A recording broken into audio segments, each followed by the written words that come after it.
जब बीबी हलीमा बीबी आमिना रहमतुल्लाह अलैहा के घर पहुंची तो उन्होंने देखा गोद से नूर फूट रहा था। वो अब्दुल्लाह रजी अल्लाहु अन्हा की निशानी था, जिसकी पेशानी से रोशनी झलकती थी। उसे देखते ही बीबी हलीमा के दिल में बेपनाह मोहब्बत उतर आई। जैसे ही उन्होंने बच्चे को सीने से लगाया, उन्हें महसूस हुआ कि उनके सीने में दूध भर गया है। उनका अपना बच्चा जो रात रात भर रोता था, अब चैन की नींद सो गया। हारिस ने जब अपनी कमजोर ऊंटनी को देखा तो हैरान रह गए। अब उसके थनों से भी दूध निकल रहा था। उन्होंने पिया और ताजगी महसूस की। बीबी आमिना रहमतुल्लाह अलैहा ने अपने लाडले को प्यार से बीबी हलीमा की गोद में दे दिया और बीबी हलीमा ने मुस्कुराकर कहा, हारिस, ये बच्चा तो हमारे लिए रहमत बनकर आया है। जब बीबी हलीमा, हारिस और नन्हे मोहम्मद सल्लल्लाहु अलैहि वसल्लम गांव की ओर लौटे तो जो दुबला गधा कभी सबसे पीछे रहता था, आज सबसे आगे दौड़ रहा था। बाकी औरतें हैरानी से पूछने लगी, बीबी हलीमा, ये वही गधा है जो रास्ते में ठहर ठहर जाता था? बीबी हलीमा मुस्कुराकर बोली, ये सब उस नन्हे मेहमान की बरकत है। गांव पहुंचते ही उनके घर की हालत बदल गई। जहां कभी सूखा था, वहां हरियाली उगाई। उनकी बकरियां चरकर लौटती तो पेट भरा होता, जबकि दूसरों की बकरियां खाली पेट वापस आती। लोग पूछते, हलीमा, तुम्हारे घर ये कैसी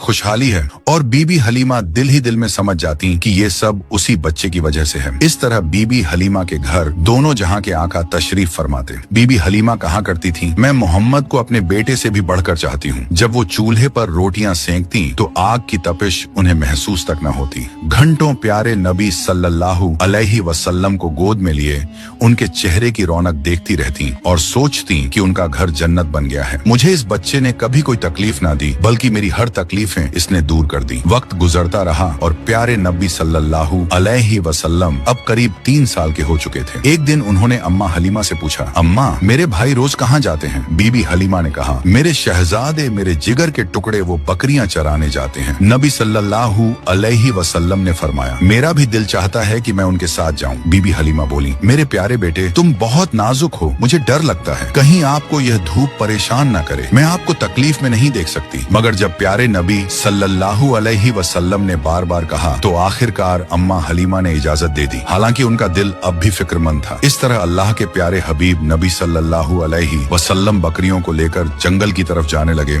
और इसी तरह 4-5 दिन गुजर गए। आगे की कहानी जानने के लिए पार्ट 3 जरूर देखें।